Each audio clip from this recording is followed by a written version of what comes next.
ನಮಸ್ಕಾರ ಸ್ನೇಹಿತರೆ, ಇವತ್ತಿನ ವಿಡಿಯೋದಲ್ಲಿ ಮೀನ ರಾಶಿಯವರಿಗೆ ಒಂದು ವಿಶೇಷವಾದ ಮಾಹಿತಿಯನ್ನ ಹೇಳ್ತೀನಿ ನೋಡಿ.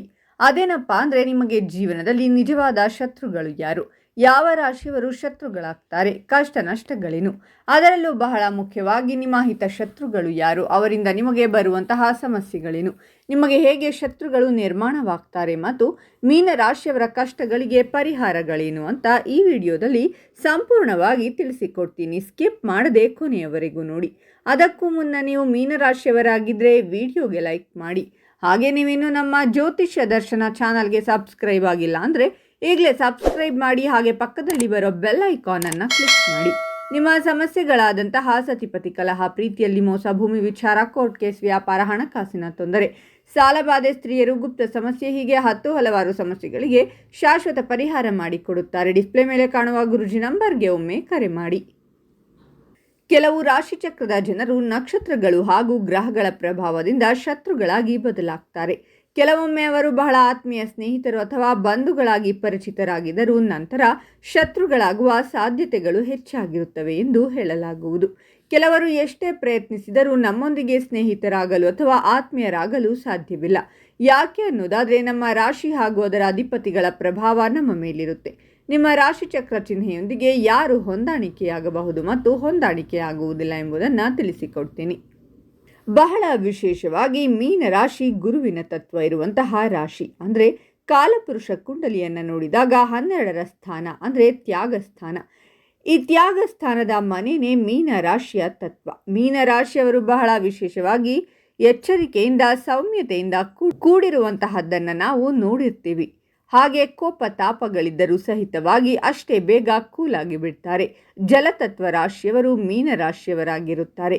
ಈ ರಾಶಿಯಲ್ಲಿ ಹುಟ್ಟಿರುವಂತಹವರು ತುಂಬಾನೇ ಒಂದು ರೀತಿಯಲ್ಲಿ ನೋಡಿದರೆ ಬಹಳ ಸೌಮ್ಯತೆಯಿಂದ ಇರ್ತಾರೆ. ಯಾವುದೇ ಆದಂತಹ ಹಾರ್ಶ್ ಬಿಹೇವಿಯರ್ ಇಲ್ಲ. ಹಾಗಾದರೆ ಮೀನ ರಾಶಿಯಲ್ಲಿ ಹುಟ್ಟಿರುವಂತಹವರಿಗೆ ಶತ್ರುಗಳು ಹೇಗಿರ್ತಾರೆ? ಒಂದೇ ಒಂದು ವಿಚಾರ, ಈ ಮೀನ ರಾಶಿಯವರಿಗೆ ನಿಮ್ಮ ಪ್ರೀತಿನೇ ನಿಮಗೆ ಶತ್ರು, ಬೇರೆ ಯಾರೂ ಬರುವುದಿಲ್ಲ. ನೀವು ಎಲ್ಲವನ್ನು ಬೇಗ ನಂಬಿ ಪ್ರೀತಿಗೆ ಒಳಗಾಗಿ ಆ ಪ್ರೀತಿಯಿಂದ ಶತ್ರುಗಳು ಉತ್ಪತ್ತಿಯಾಗಿ ಅದರಿಂದ ಕಷ್ಟ ನಷ್ಟಗಳನ್ನು ಎದುರಿಸಿ ಅದರಿಂದ ನಷ್ಟಗಳನ್ನು ಅನುಭವಿಸುವಂಥದ್ದು ಇರುತ್ತೆ. 12ರ ಸ್ಥಾನ ಗುರು, 6ರ ಸ್ಥಾನ ವೀಕ್ಷಣೆಯನ್ನು ಮಾಡಿ. 6ರ ಸ್ಥಾನ ಸೂರ್ಯನ ಸ್ಥಾನ, ಅಂದರೆ ಅಲ್ಲಿ ಬರುವಂತಹದ್ದು ಸಿಂಹರಾಶಿ. ಈ ಮೀನ ರಾಶಿಯಲ್ಲಿ ಉಚ್ಚ ಮತ್ತು ಶತ್ರು ರಾಶಿ. ಶತ್ರುಗಳು ಗ್ರಹಗಳು, ಬುಧ ನೀಚ ಆಗಿದ್ದಾನೆ ಮತ್ತು ಶತ್ರು ಕೂಡ. ಹಾಗೆ ಶುಕ್ರ ಉಚ್ಚ ಸ್ಥಾನದಲ್ಲಿದ್ದಾನೆ. ಹಾಗೆ ಗುರು ಮತ್ತು ಶುಕ್ರನ ಸಂಬಂಧವನ್ನು ನಾವು ವೀಕ್ಷಣೆಯನ್ನು ಮಾಡಿದಾಗ ಅಲ್ಲಿ ಶತ್ರುಗಳು ಅಂತ ನೋಡ್ತೀವಿ. ಆದರೂ ಶುಕ್ರ ಉಚ್ಚ ಸ್ಥಾನದಲ್ಲಿರುತ್ತಾನೆ ಈ ಮೀನ ರಾಶಿಗೆ. ಅದೇ ಶುಕ್ರ 3 ಮತ್ತು 8ರ ಆಧಿಪತ್ಯದಲ್ಲಾಗಿರುವಂತಹದ್ದು ಶುಕ್ರ.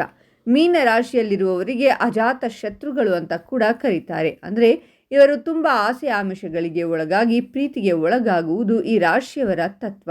ಏನಂದರೆ ಎಲ್ಲವನ್ನ ಕೊಟ್ಟು ಬಿಡುವಂತಹದ್ದು, ಎಲ್ಲವನ್ನ ಕೊಟ್ಟು ಕಳೆದುಕೊಂಡ ತದನಂತರ ಅವರೇ ನಂಬಿರುವಂತಹವರು ಶತ್ರುಗಳಾಗಿ ಪರಿಣಾಮ ಬೀರುವಂತಹದ್ದು ಆಗಿರುತ್ತೆ.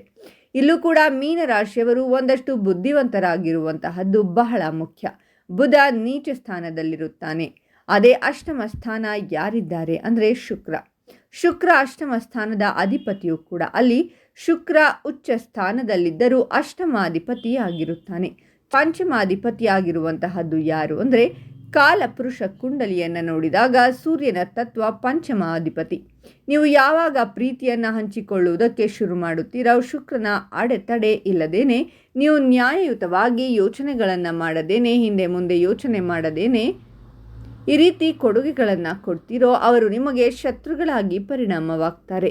ಮೀನ ರಾಶಿಯವರಿಗೆ ನ್ಯೂನ್ಯತೆಗಳು ಹೇಗಪ್ಪ ಅಂತಂದರೆ, ಜವಾಬ್ದಾರಿ ಇಲ್ಲದ ಕೆಲಸಗಳು ಜಾಸ್ತಿ, ನೆಗ್ಲಿಜೆನ್ಸಿ ಜಾಸ್ತಿ. ಇದರಿಂದ ನೀವು ಕೊಟ್ಟಿರುವಂತಹ ಪ್ರೀತಿ ಭಾವಗಳು ಸ್ನೇಹಿತರಾಗಿರಬಹುದು. ಇವೆಲ್ಲವೂ ಕೂಡ ನೀವು ಯಾವಾಗ ಅವರು ಒಟ್ಟಿಗೆ ಕೆಲಸ ಹಾಗೆ ಇನ್ವಾಲ್ವ್ ಆಗಿರ್ತೀರೋ ಯೂಶಲಿ ನಿಮ್ಮ ಶತ್ರುಗಳು ಅಲ್ಲೇ ಬೆಳೆಯುತ್ತಾರೆ. ಕೆಲವೊಂದು ವಿಚಾರಗಳನ್ನು ತೆಗೆದುಕೊಂಡಾಗ ಮೀನ ರಾಶಿಯಲ್ಲಿರುವಂತಹವರಿಗೆ ನೆರೆಹೊರೆ ಜೊತೆಗೆ ಈ ಸಹೋದರತ್ವದಲ್ಲೂ ಸಹಿತವಾಗಿ ಕೆಲವೊಂದು ಬಾರಿ ನಮ್ಮ ಶತ್ರುಗಳು ಉತ್ಪತ್ತಿಯಾಗಿರುವಂತಹದ್ದು ಇರುತ್ತೆ. ಇವು ಎಲ್ಲವನ್ನ ಕೊಡ್ತೀರಾ, ತ್ಯಾಗವನ್ನು ಮಾಡ್ತೀರಾ, ಎಲ್ಲ ಸರಿ. ಆದರೆ ಕೆಲವೊಂದು ಬಾರಿ ನೀವು ಆ ಮಾತುಗಳಿಗಾಗಲಿ ಆ ಪ್ರೀತಿಗಳಿಗೆ ಆಗಲಿ ಸರಿಯಾದ ಸ್ಪಂದನೆ ಮಾಡದೇ ಇದ್ದಾಗ ಹೆಚ್ಚಾಗಿ ನಿಮಗೆ ಅಲ್ಲಿ ಶತ್ರುಗಳು ಉತ್ಪತ್ತಿಯಾಗ್ತಾರೆ. ಮೀನ ರಾಶಿಯಲ್ಲಿ ನಷ್ಟಗಳನ್ನು ಅನುಭವಿಸುವಂತಹವರಾಗಿರುತ್ತಾರೆ. ಮೀನರಾಶಿಯವರು ಯಾಕೆ ನಷ್ಟಗಳನ್ನು ಅನುಭವಿಸುವಂತಹವರಾಗಿರುತ್ತಾರೆ? ಕಷ್ಟಗಳು ಯಾಕೆ ಬರುತ್ತೆ ಕೆಲವೊಂದು ಬಾರಿ? ಮೀನರಾಶಿಯವರು ಸಾರ್ವಜನಿಕವಾಗಿ ಅಥವಾ ನೆರೆಹೊರೆಯವರಿಂದಲೂ ಕೂಡ ತಾಪತ್ರಯಗಳನ್ನು ಅನುಭವಿಸುವಂತಹ ಸಾಧ್ಯತೆಗಳು ಕೂಡ ಬರುತ್ತದೆ. ಇಲ್ಲಿ 3 ಮತ್ತು 8ರ ಅಧಿಪತಿ ಸಹೋದರಿಯರ ಸಹಿತವಾಗಿಯೂ ಕೂಡ ನಿಮಗೆ ಸಮಸ್ಯೆಗಳು ಕಾಡುವಂತಹದ್ದಿರುತ್ತೆ. ಆಸ್ತಿಯ ವಿಚಾರದಲ್ಲಿ ಶತ್ರು ಭಾವಗಳು ಉತ್ಪತ್ತಿಯಾಗುವಂತಹದ್ದು. 6ರ ಸ್ಥಾನ ತಂದೆಯ ಸ್ಥಾನ, ಅಂದರೆ ತಂದೆಯ ಮನೆ ಸ್ಥಾನ ಅಂತ ಕೂಡ ನೋಡಿದ್ವಿ. ಸೂರ್ಯನ ಸ್ಥಾನ ಅಂದರೆ ತಂದೆಯ ಮನೆಯವರು, ಇವೆಲ್ಲರಲ್ಲೂ ಶತ್ರುಗಳಾಗಿ ಪರಿಣಾಮ ಬೀರುವಂತಹದ್ದು ಬರುತ್ತೆ. ಸೌಮ್ಯತೆ ಇರುವಂತಹದ್ದು. ರೇವತಿ ನಕ್ಷತ್ರ, ಪೂರ್ವ ಭಾದ್ರ, ಉತ್ತರ ಭಾದ್ರ ನಕ್ಷತ್ರ ಎಷ್ಟೇ ಕೋಪಕ್ಕೆ ಒಳಗಾಗಿದ್ದರೂ ಸಹಿತವಾಗಿ ತಣ್ಣಗಾಗಿ ಬಿಡ್ತಾರೆ. ಈ ಮೀನರಾಶಿಯವರಿಗೆ ಪದೇ ಪದೇ ಹೇಳುತ್ತಿರುವಂಥದ್ದು ನೆಗ್ಲಿಜೆನ್ಸಿ ಬಿಡಿ. ಇದಕ್ಕಿದ್ದ ಹಾಗೆ ಎಲ್ಲರನ್ನ ನಂಬುವಂತಹದ್ದನ್ನು ಸ್ವಲ್ಪ ಕಡಿಮೆ ಮಾಡಿಕೊಳ್ಳಿ. ಮೀನರಾಶಿ ಅಷ್ಟಮ ಸ್ಥಾನ ಶುಕ್ರನಿದ್ದಾನೆ. ಎಲ್ಲರನ್ನ ಯಾವುದೇ ವಿಚಾರದಲ್ಲೂ ಬೇಗ ನಂಬುವಂತಹದ್ದು. ಅದರಿಂದ ನೀವು ನಷ್ಟವನ್ನು ಅನುಭವಿಸುತ್ತೀರಾ. ಯಾಕಪ್ಪ ಪ್ರೀತಿಯಿಂದಲೇ ಮೋಸ ಹೋಗ್ತೀರಾ ಅಂದರೆ ತಮ್ಮನ್ನು ತಾವೇ ಅರ್ಪಣೆ ಮಾಡಿಕೊಂಡು ನಷ್ಟವನ್ನು ಮಾಡಿಕೊಳ್ಳುವಂತಹದ್ದು. ಆಸ್ತಿ ನಷ್ಟ, ಹಣ ನಷ್ಟ ಮಾಡಿಕೊಳ್ಳುವಂಥದ್ದು ಈ ಮೀನರಾಶಿಯ ತತ್ವ. 12ರ ಸ್ಥಾನವನ್ನು ವೀಕ್ಷಣೆ ಮಾಡಿ ಶನಿ. ಆಸೆ ಆಮಿಷಕ್ಕೆ ಒಳಗಾಗಿ ಎಲ್ಲವನ್ನ ತ್ಯಾಗ ಮಾಡ್ತೀರಾ. ಅಲ್ಲಿಂದ ನೀವು 6ನೇ ಸ್ಥಾನವನ್ನು ವೀಕ್ಷಣೆ ಮಾಡಿದರೆ ಶನಿ ಏಕಾದಶಿಯ ಭಾವಕ್ಕೆ ಶನಿ ಅಧಿಪತಿಯಾಗಿರುತ್ತಾನೆ. ಮೀನರಾಶಿಯ ತತ್ವ ಎಲ್ಲವನ್ನ ಕೂಡ ಕಳೆದುಕೊಳ್ಳುವಂಥದ್ದು. ಕುಟುಂಬದಲ್ಲೂ ಕೂಡ ಕೇರ್ಫುಲ್ ಆಗಿರಬೇಕು ಮೀನರಾಶಿಯವರು. ನಿಮ್ಮಲ್ಲಿ ಇರುವ ಸೌಮ್ಯತೆ, ಮುಗ್ಧತೆ, ಹಾಗೆ ನಿಮ್ಮಲ್ಲಿ ಏನು ಗೊತ್ತಿಲ್ಲದೆ ಇರುವಂತಹ ವ್ಯಕ್ತಿತ್ವಗಳು, ಇದೆಲ್ಲ ನಾವು ನೋಡಿದ್ರೂ ಸಹಿತ ಮೀನರಾಶಿಯವರು ಕೆಲವೊಂದು ಆಮಿಷಗಳಿಗೆ ಬಿದ್ದು ಶತ್ರುಗಳನ್ನು ಉತ್ಪತ್ತಿ ಮಾಡಿಕೊಳ್ತೀರಾ. ಈ ರೀತಿಯಾಗಿ ಸೂರ್ಯನ ಮನೆ ನಿಮಗೆ ಶತ್ರುವಾಗಿ ಪರಿಣಾಮವಾಗುತ್ತೆ. ಅಲ್ಲಿ ಶತ್ರುಗಳು ಉತ್ಪತ್ತಿಯಾದಾಗ ಆಟೋಮೆಟಿಕ್ ಆಗಿ ನಿಮಗೆ ಕಷ್ಟ, ನಷ್ಟಗಳು, ಅವಮಾನಗಳು ಎಲ್ಲ ಉತ್ಪತ್ತಿಯಾಗುತ್ತೆ. ಯೂಶುವಲಿ ಮೀನರಾಶಿಯವರು ಮಾತು ತುಂಬ ಕಡಿಮೆ, ಆದರೆ ಕೆಲವೊಂದು ಬಾರಿ ಮಾತು ನಿರರ್ಗಳ. ಈ ಮೌನ ಕೆಲವೊಂದು ಬಾರಿ ನಿಮಗೆ ಶತ್ರುಗಳನ್ನು ಸಹ ಉತ್ಪತ್ತಿ ಮಾಡುತ್ತೆ. ಮೀನರಾಶಿಯವರು ಸಾಧ್ಯವಾದಷ್ಟು ನೀವು ಮೀನರಾಶಿಯವರಿಗೆ ಶತ್ರುಗಳಾಗುವ ರಾಶಿಗಳು ಯಾವುವೆಂದರೆ, ಮೊದಲನೆಯದಾಗಿ ಸಿಂಹರಾಶಿ.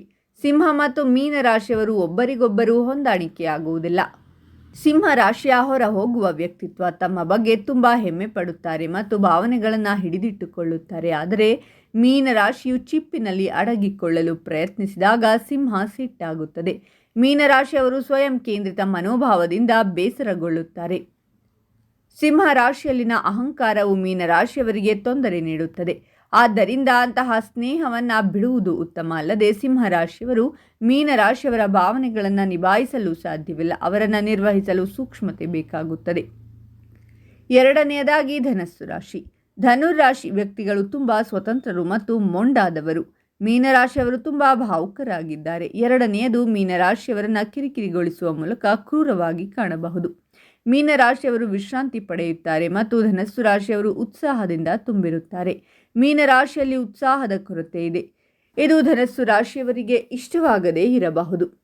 ಇನ್ನು ನೀವು ಇಷ್ಟೆಲ್ಲ ಸಂಕಷ್ಟಗಳಿಂದ ಹೊರಬರಬೇಕು ಅಂದರೆ ದುರ್ಗಾ ಯಂತ್ರಗಳನ್ನು ಸ್ಥಾಪನೆ ಮಾಡಿಕೊಂಡು ಅದನ್ನು ವಿಧಿಯುಕ್ತವಾಗಿ ನೀವು ಪೂಜೆ ಮಾಡಿದ್ದೇ ಆದಲ್ಲಿ ಖಂಡಿತವಾಗಿಯೂ ಈ ತರಹದ ಸಮಸ್ಯೆಗಳು ದೂರವಾಗುತ್ತದೆ. ಕಷ್ಟ ನಷ್ಟಗಳು ದೂರವಾಗಿ ಸುಖ ಬಾಳ್ವೆಗೆ ನಾಂದಿಯಾಗುತ್ತದೆ. ಈ ಮಾಹಿತಿ ನಿಮಗೆ ಇಷ್ಟ ಆದರೆ ತಪ್ಪದೆ ವಿಡಿಯೋಗೆ ಲೈಕ್ ಮಾಡಿ. ಓಂ ದುರ್ಗಾದೇವಿಯೇ ನಮಃ ಅಂತ ಕಾಮೆಂಟ್ ಮಾಡಿ. ಈ ಮಾಹಿತಿಯನ್ನು ಎಲ್ಲರಿಗೂ ಶೇರ್ ಮಾಡಿ, ಅವರಿಗೂ ಕೂಡ ಒಳಿತಾಗಲಿ. ಧನ್ಯವಾದಗಳು.